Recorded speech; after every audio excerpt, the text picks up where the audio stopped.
front.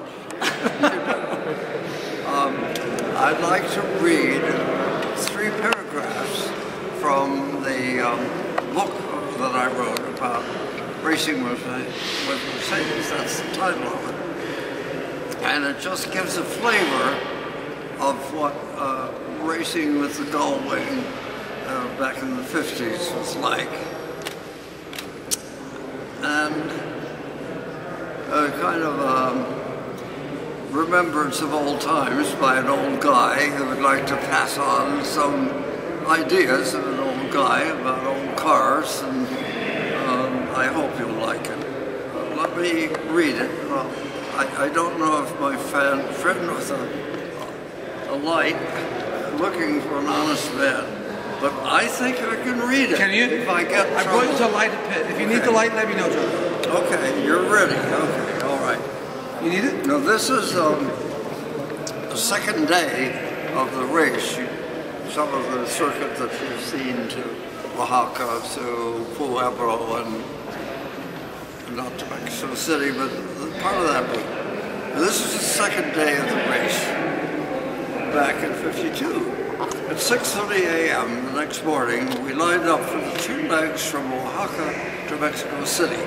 First to Pueblo, 250 miles of breathtaking mountain road, then 81 miles, including the most dangerous and the highest pass at 9,800 feet above sea level from Pueblo to Mexico City.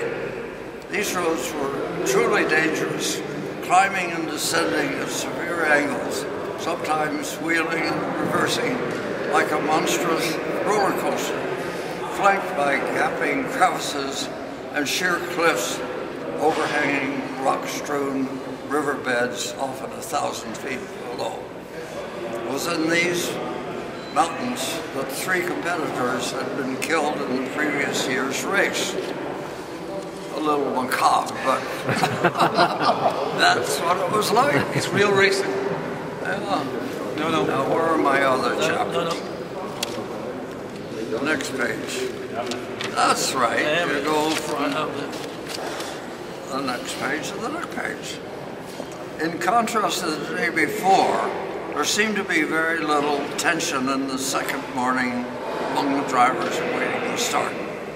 Berra was at the head of the line, a Gortini incidentally, smiling in acknowledgement to well-wishers. Bracco was patting cheeks and grinning continuously in his engaging way. Villaresi, Kennedy, Kling, Lang, Jack McAfee, Phil Hill, all were exchanging their horror stories in a chorus of Italian, French, English, German, and Pantomime. It was a time like this, just before the start, that one experiences a sense of camaraderie in the sharing of, for us, momentous events to come. We were as part of the circuit, running the circuit. We were topping a hill in a fast, undulating section of the valley, taken at 120 to 130 miles an hour, when we came upon the scene of a disaster. A steep plunge into a hidden gorge was followed by a quick switchback to the right that led onto a bridge. Running straight off the road at the end of the right turn were black tire marks, indicating someone had locked their wheels. Only Berra, Bracco, and Kling were ahead, so it had to be one of them. I was fully occupied with the same emergency that had caught someone out and had no chance to look for signs of who it was. Under heavy braking, we slid straight toward the far side of the road, regaining traction at the last moment in a cloud of dust and flying gravel. Then, without brakes and through the right turn, we heard later that several cars had left the road on this chart. I must tell you that the reason I have such a good recollection of these events was that I adopted a policy and that was sitting down at the end of the same day of a race with a map in front of me and writing down everything that I could remember, because it all dissipates. It's lost. All this is new to me now.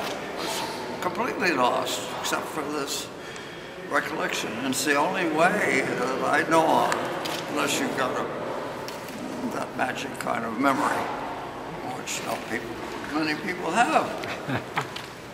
No race drivers.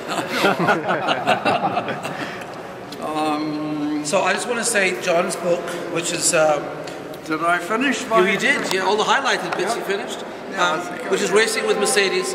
Unlike my German colleagues that don't quite appreciate the treasures that they have here and elected not to do this, Don and I have elected to do this. We'll have a copy of this book that John will sign for you all, and he'll do that when he gets back, and I'll send it to you in the next couple of weeks. So please read it and enjoy what is for me the privilege and pleasure, and I know Don feels exactly the same way.